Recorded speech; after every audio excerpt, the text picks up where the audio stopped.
người vợ Parisa bất ngờ giáng cho Ali một cái tát. Điều đó khiến Ali vô cùng tức giận. Hôm nay, cảnh sát đưa Murad và Mohsen đến nhà Ali.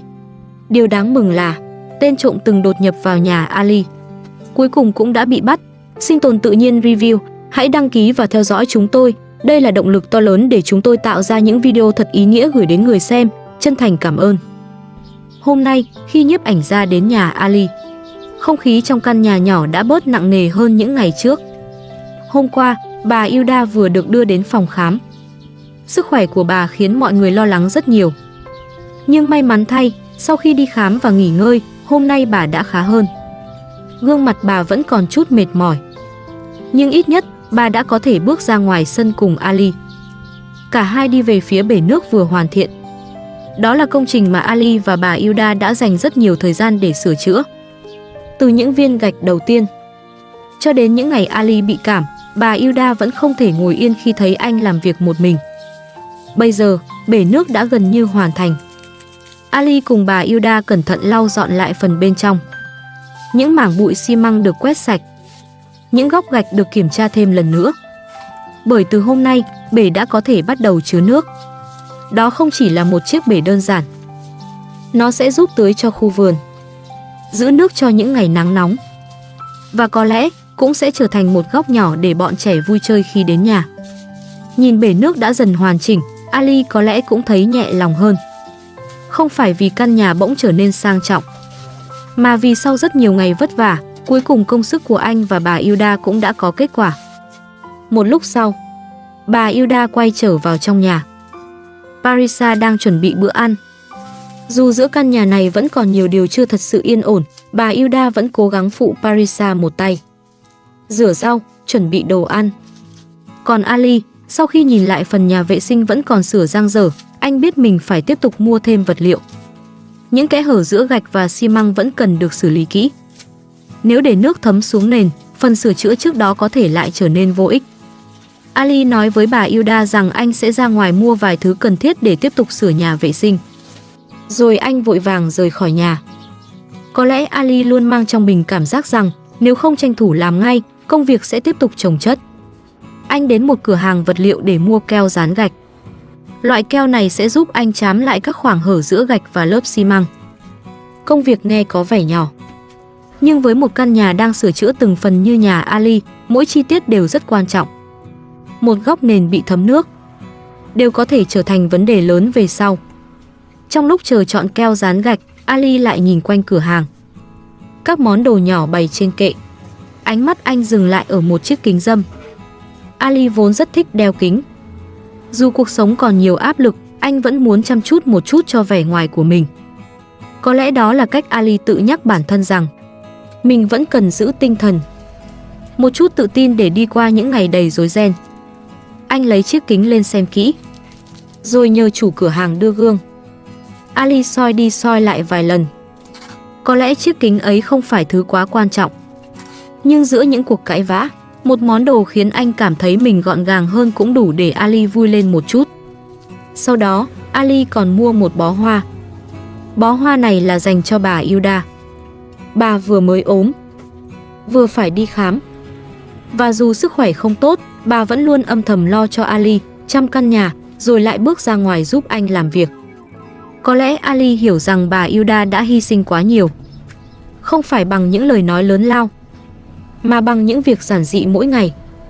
Hay chỉ là sự hiện diện của bà trong những lúc Ali mệt mỏi nhất.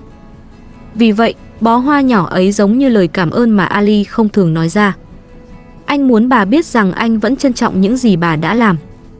Và cũng muốn gửi đến bà lời chúc mau khỏe lại. Mua xong keo dán gạch, kính râm và bó hoa, Ali vội vàng trở về. Nhưng trước khi về nhà, anh lại ghé qua một cửa hàng tiện lợi. Ali mua thêm ít đồ uống, một vài món đồ hộp, ít trái cây và những thứ cần thiết cho sinh hoạt trong nhà. Có lẽ sau những ngày bà Hilda mệt, bản thân Ali cũng bị cảm, còn Parisa đang mang thai. Anh hiểu rằng căn nhà này cần được chuẩn bị kỹ hơn. Không chỉ có vật liệu để sửa nhà, mà còn cần thực phẩm. Cần những thứ đơn giản để mọi người có thể nghỉ ngơi và hồi phục. Có lẽ cuộc sống của Ali lúc này vẫn còn nhiều điều chưa thể giải quyết. Bể nước vừa hoàn thành. Nhà vệ sinh vẫn phải sửa tiếp. Sức khỏe của bà Hilda vẫn cần theo dõi. Mối quan hệ giữa Ali và Parisa cũng chưa tìm được sự bình yên. Nhưng ít nhất, trong một ngày như hôm nay, Ali vẫn đang cố gắng giữ lại chút ấm áp trong một mái nhà đã đi qua quá nhiều mệt mỏi. Khi Ali vừa trở về đến nhà, trên tay Ali có một bó hoa. Có lẽ Parisa nghĩ rằng Ali đã nhớ đến mình. Cô khẽ mỉm cười, rồi liên tục hỏi Ali đã mua bó hoa ấy ở đâu. Ngay khi bước vào nhà, Ali đã đi thẳng về phía bà Hilda. Anh nhẹ nhàng trao bó hoa vào tay bà. Thế nhưng, đối với Parisa, khoảnh khắc đó lại khiến cô sững sờ. Cô nhìn bó hoa trên tay bà Hilda, rồi quay sang chất vấn Ali. Vì sao anh chỉ mua hoa cho bà? Cảm xúc dồn nén khiến Parisa không giữ được bình tĩnh. Trong lúc nóng giận, cô đã tát Ali. Cái tát ấy khiến không khí trong căn nhà lập tức thay đổi. Ali bừng bừng tức giận, không chỉ vì đau, mà bởi anh cảm thấy tất cả sự mệt mỏi, bệnh tật và áp lực bấy lâu nay đều đang bị đẩy đến giới hạn. Ali lập tức cãi vã với Parisa. Anh nói bà Hilda đã ở cùng mình 2-3 năm. Trong quãng thời gian đó, bà đã âm thầm làm rất nhiều việc cho gia đình, chỉ lặng lẽ ở bên, lo lắng và giúp đỡ khi Ali cần. Vì vậy, Ali cho rằng Parisa không nên đòi hỏi bó hoa ấy. Trong cơn giận, anh còn nói Parisa không xứng đáng nhận hoa. Những lời nói ấy như đổ thêm dầu vào ngọn lửa đang bùng lên giữa hai người. Còn bà Hilda đứng giữa, không biết phải làm gì để ngăn cuộc tranh cãi đi xa hơn. Thấy tình hình quá căng thẳng, bà vội đưa bó hoa trong tay về phía Parisa. Có lẽ bà chỉ mong Parisa dịu lại, mong một món quà nhỏ không trở thành lý do khiến những người trong nhà tổn thương nhau thêm. Nhưng Ali vẫn cho rằng Parisa chỉ biết gây chuyện. Anh nói chỉ khi nào Parisa thay đổi cách cư xử, anh mới có thể đối xử với cô tốt hơn. Những câu nói ấy khiến khoảng cách giữa hai người lại thêm sâu. Parisa giận vì cảm giác bị bỏ quên. Còn Ali biết ai là người đáng để trân trọng, rồi nói rằng anh rất biết ơn bà Hilda. Suốt những năm tháng qua, bà đã vất vả vì gia đình, đã cùng Ali đi qua những ngày khó khăn, vẫn luôn ở bên cạnh khi Ali mệt mỏi nhất. Ali cũng mong bệnh tình của bà sẽ sớm thuyên giảm. Bó hoa ấy không phải món quà đắt tiền, nhưng đó là lời cảm ơn mà có lẽ Ali đã giữ trong lòng từ lâu. Sau đó, Ali bước ra ngoài để tiếp tục sửa nhà vệ sinh. Có lẽ làm việc là cách duy nhất để anh tạm tránh khỏi những lời nói vừa khiến mình bức bối. Bà Hilda cũng đi theo phụ Ali. Dù vừa mới ốm dậy, bà vẫn không thể ngồi yên khi thấy Ali tự làm một mình. Giữa Ali và bà Hilda có một sự gắn bó rất đặc biệt. Ali luôn biết ơn bà. Anh xem bà như người thân ruột thịt. Thậm chí, dù giữa Ali với con ruột của bà Hilda là Karim và chồng bà là Murad từng có nhiều mâu thuẫn, những tổn thương và rắc rối chưa thể quên, tình cảm Ali dành cho bà Hilda vẫn không thay đổi. Bởi trong mắt anh, bà không phải là người đại diện cho những chuyện đã xảy ra. Bà là người phụ nữ đã từng che chở, chăm lo và đứng về phía anh trong những lúc khó khăn. Có lẽ vì vậy, Ali luôn xem bà gần gũi như mẹ ruột của mình.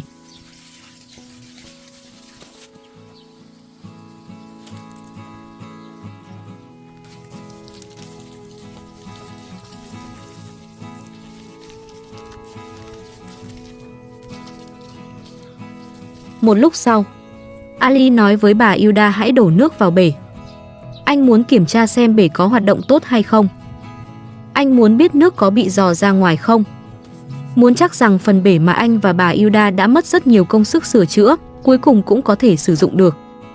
Trong căn nhà này, có những thứ có thể nhìn thấy rất rõ. Một bể nước có thể bị rò nếu không sửa cẩn thận, nhưng cũng có những vết nứt không dễ nhìn thấy. Đó là khoảng cách giữa Ali và Parisa. Và có lẽ, để hàn gắn được những điều ấy, sẽ cần nhiều hơn một bó hoa, hay sự yên lặng bên bể nước mới hoàn thành. Đúng lúc này, khi Ali đang vui vẻ trò chuyện cùng bà Hilda bên ngoài sân, một tiếng gõ cửa dồn dập bất ngờ vang lên. Không khí yên bình lập tức bị cắt ngang. Ali ngẩng lên, rồi nhanh chóng bước ra mở cửa. Và ngay trước cổng nhà, hai viên cảnh sát đang đứng đó. Đi cùng họ là Murad và Mohsen.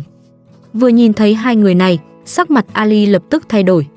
Cảnh sát cho biết, trước đó họ đã nhận được đơn trình báo của Ali về vụ mất đồ trong nhà. Và hôm nay, họ đưa Mohsen đến để làm rõ những tình tiết liên quan đến vụ việc. Theo thông tin ban đầu từ phía cảnh sát, Mohsen là người bị nghi liên quan đến việc lấy chiếc máy giặt cùng một số đồ đạc của gia đình Ali. Nghe đến đó, cơn giận trong Ali như bùng lên. Anh không thể quên căn nhà từng bị xáo trộn, những món đồ bị ném lung tung, những vết bẩn, những thiệt hại và cả cảm giác bất an mà bà Hilda đã phải chịu đựng. Ali bước lên, lớn tiếng hỏi Mohsen, tại sao anh lại đến nhà tôi để trộm đồ? Trước vẻ giận dữ của Ali, Mohsen trở nên hoảng loạn. Anh ta liên tục né tránh ánh mắt mọi người. Rồi trong lúc bị cảnh sát yêu cầu nói rõ sự việc, Mohsen bất ngờ khai rằng Murad cũng có liên quan. Lời khai ấy khiến Murad lập tức nổi giận. Anh ta quay phát sang Mohsen, xô đẩy và lớn tiếng cho rằng Mohsen đang cố tình đổ lỗi. Khoảng sân bỗng chốc trở nên hỗn loạn. Bà Hilda đứng phía sau, lo lắng nhìn mọi người. Còn Ali, gương mặt căng cứng, vẫn không thể nguôi giận. Mohsen thấy Ali quá tức giận thì liên tục van xin.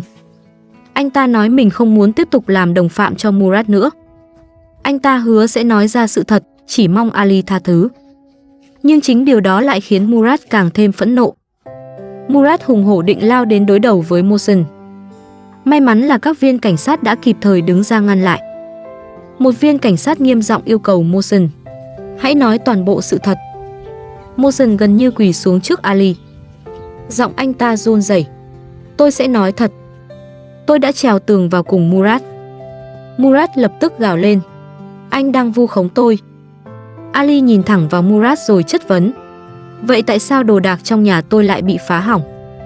Mohsen tiếp tục khai rằng mình chỉ lấy chiếc máy giặt. Còn Murad, theo lời Mohsen, là người đi sâu vào bên trong nhà. Mohsen nói, tôi chỉ lấy máy giặt. Còn Murad là người vào trong nhà. Tôi đã đưa tiền bán máy giặt cho Murad. Tôi trèo tường vào theo lệnh của Murad. Nghe đến đây, Ali càng tức giận. Anh hỏi, vậy tại sao đồ đạc bị ném ra ngoài? Tại sao cả căn nhà lại bị làm bẩn như vậy? Mohsen vội vàng đáp, tôi không vào trong nhà. Murad mới là người ném đồ ra ngoài. Sau đó, anh ta đưa cho tôi ít tiền. Tôi sẽ trả lại tiền, đừng bắt tôi ngồi tù. Nhưng Murad vẫn kiên quyết phủ nhận toàn bộ lời khai. Anh ta chỉ tay về phía Mohsen, lớn tiếng nói, đừng vu khống tôi. Anh là kẻ trộm, vậy mà còn muốn vu oan cho tôi. Tôi tuyệt đối không nhận tội. Những lời đối đáp liên tiếp khiến không khí càng lúc càng căng thẳng. Ali không thể giữ được bình tĩnh.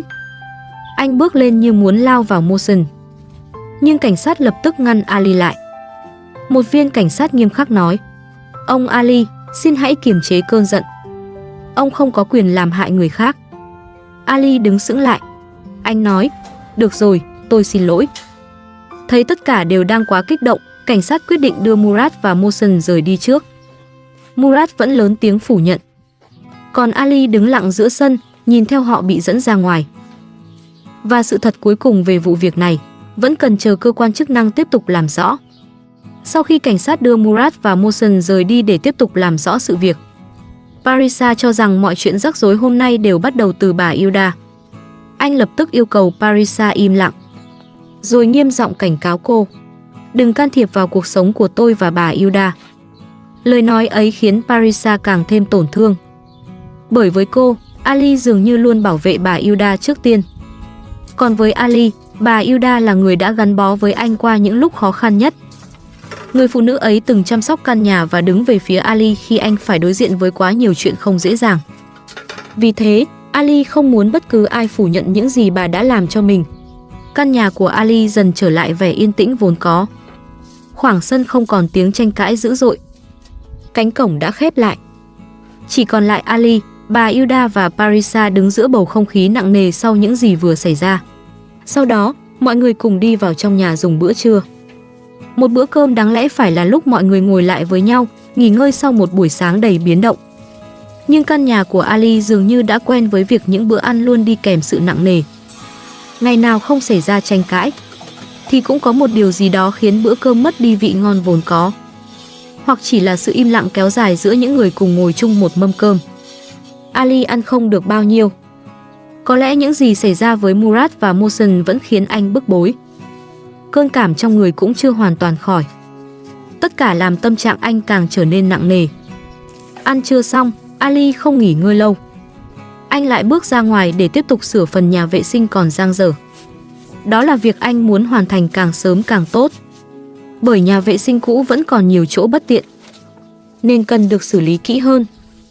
Các viên gạch phải được trám chắc để nước không thấm xuống bên dưới. Nếu cứ để công việc kéo dài, mọi người trong nhà sẽ càng thêm bất tiện trong sinh hoạt. Ali kiểm tra từng góc nhỏ, những phần cần làm lại để không xảy ra hư hỏng về sau. Dù cơ thể vẫn còn chưa khỏe, anh vẫn không muốn bỏ dở. Có lẽ trong suy nghĩ của Ali, chỉ cần hoàn thành thêm một việc, cuộc sống trong căn nhà này sẽ bớt đi một phần rối ren. Một lúc sau, Ali cảm thấy mắt mình có gì đó khó chịu.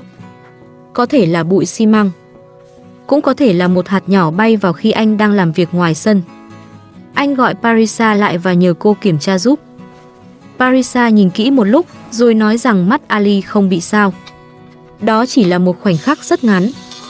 Chỉ là câu trả lời vừa đủ, rồi Parisa lại quay đi. Sau đó, Ali cùng bà Yuda tiếp tục công việc. Bà Yuda vẫn không thể ngồi yên trong nhà khi thấy Ali làm một mình. Dù sức khỏe của bà mới khá hơn, bà vẫn bước ra sân để phụ anh một tay. Ali xử lý phần gạch và xi măng. Bà Yuda ở cạnh chuẩn bị dụng cụ, quan sát những chỗ còn thiếu và nhắc Ali làm chậm lại khi thấy anh quá mệt.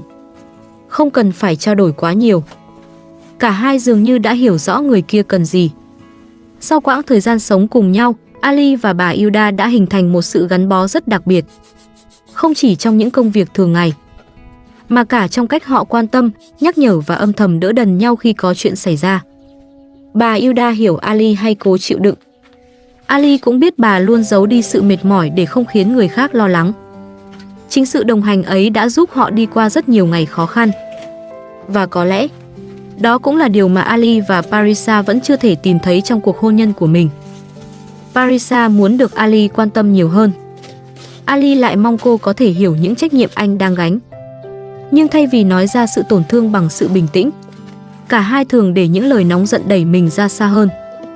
Ngoài sân, phần nhà vệ sinh vẫn đang được hoàn thiện từng chút một. Bên trong nhà, những mâu thuẫn cũng vẫn còn đó. Có những vết nứt có thể trám lại bằng xi măng.